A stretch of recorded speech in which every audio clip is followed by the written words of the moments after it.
प्रेरणास्पद कथाएं YouTube channel पर मैं धनंजय जैन आप सभी का हार्दिक अभिवादन करता हूं। छोटी सी कहानी डीजे की जुबानी। दोस्तों, इस संसार में जिसने भी जन्म लिया है सुनिश्चित है उसकी मृत्यु भी होगी। जन्म जरा मृत्यु के इस चक्रव्यूह से कोई भी बाहर नहीं निकल पाया है। जब आत्मा सिद्धत्व को प्राप्त होती ना, तभी यह श्रृंखला टूटती है। वरना साधारण व्यक्ति यदि सोच ले कि मैं अमरता का पट्टा लिखा के आया हूं, मैं कभी मरूंगा ही नहीं, तो ये उसका भ्रम है। जो जन्मा है अवश्यमेव मरेगा। माइकल जैक्सन नाम आपने भी सबने सुना ही होगा। वो चाहता था कि मैं 150 साल तक बिल्कुल कुछ भी नहीं होगा, मैं मरूंगा नहीं, 150 साल तक मैं जिंदा रहूंगा। अरे वो किसी से हाथ भी ऐसे मिलाता था ना, तो हाथ में ग्लव्स पहनता था, दस्ताने, उसके बिना वो हाथ नहीं मिलाता था, कहीं इन्फेक्शन ना हो जाए किसी को छूने से। किसी से बात भी करता था तो मास्क लगाता था, जैसे हम कोरोना पीरियड में मास्क लगाए घूमते थे,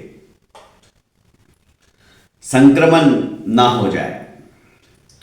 12 डॉक्टर हमेशा उसके साथ में ही रहते थे।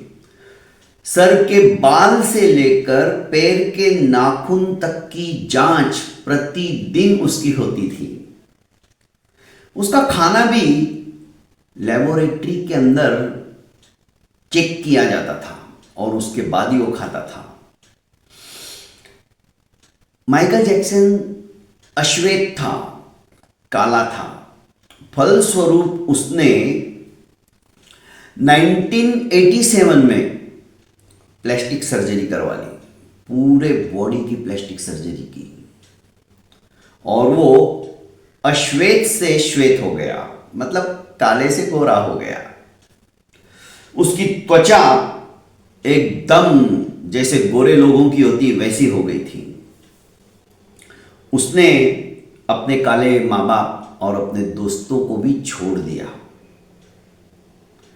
उसने सोचा मैं कुछ दुनिया से अलग ही करके बताऊंगा, मेरे जैसा कोई नहीं। 15 नवंबर को उसने अपनी नर्स डेबी रो से, हाँ डेबी रो ही नाम है, उससे विवाह किया और उसे 1997 में जूनियर प्रिंस और 1998 में दूसरा लड़का माइकल केसोरिल, ऐसा समथिंग नाम उसका, हाँ, उसकी उत्पत्ति हुई। दोस्तों, हमेशा माइकल जैक्सन ऑक्सीजन वाले बेड पर ही सोता था। 15 डॉक्टर उसने ऐसे नियुक्त करके रखे थे जो कि उसके फिटनेस के बारे में वो हमेशा ध्यान रखते थे।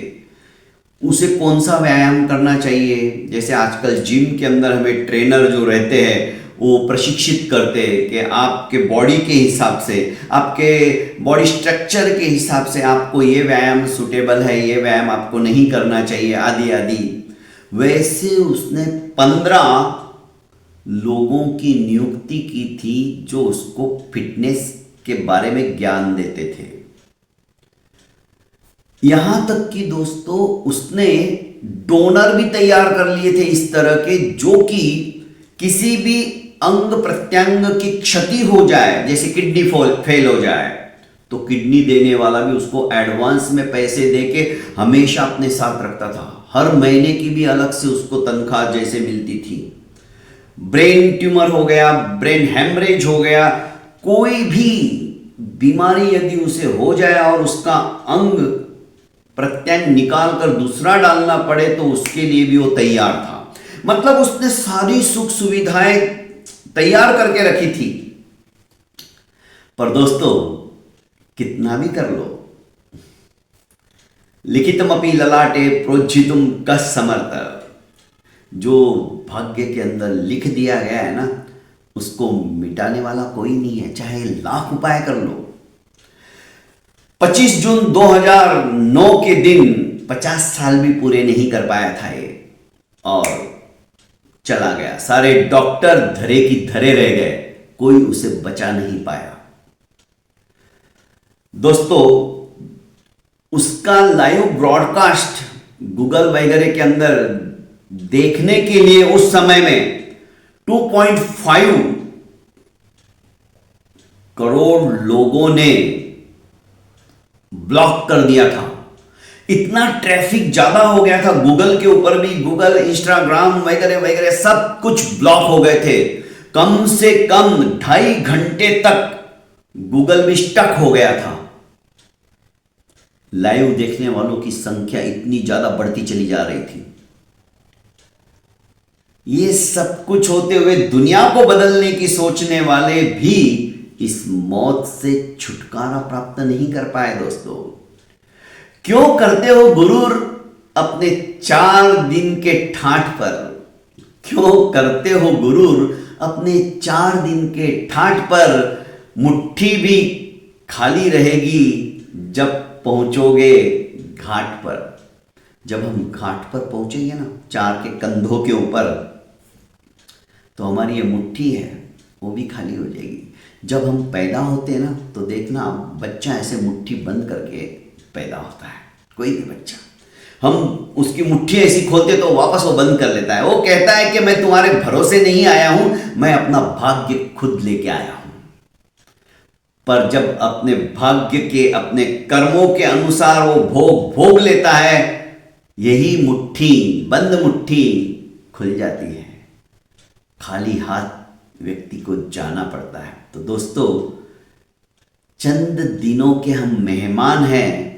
किस बात का गुरूर, किस बात का अहंकार, किस बात का घमंड? बस जो जिंदगी मिली हुई है ना दोस्तों, उसको इस तरह से जियो कि एक नसीहत बन जाए, लोग हमारे जीवन का अनुकरण करना सीख जाए, तो ही जिंदगी सफल है। याद रख सिकंदर के हौसले तो आली थे, जब गया था दुनिया से दोनों हाथ खाली थे। दोस्तों, जीवन अनमोल है, अमूल्य है, सुनिश्चित है, एक दिन हमें मरना है। पर जीवन और मृत्यु के बीच की जो श्रृंखला के अंदर जो समय हमें मिला है ना, बस उस समय का सदुपयोग हम कर ले, अच्छे कर्म हम कर ले, जिससे कि हमारा ये जीवन सफल एवं सार्थक हो जाएगा। बहुत बहुत धन्यवाद।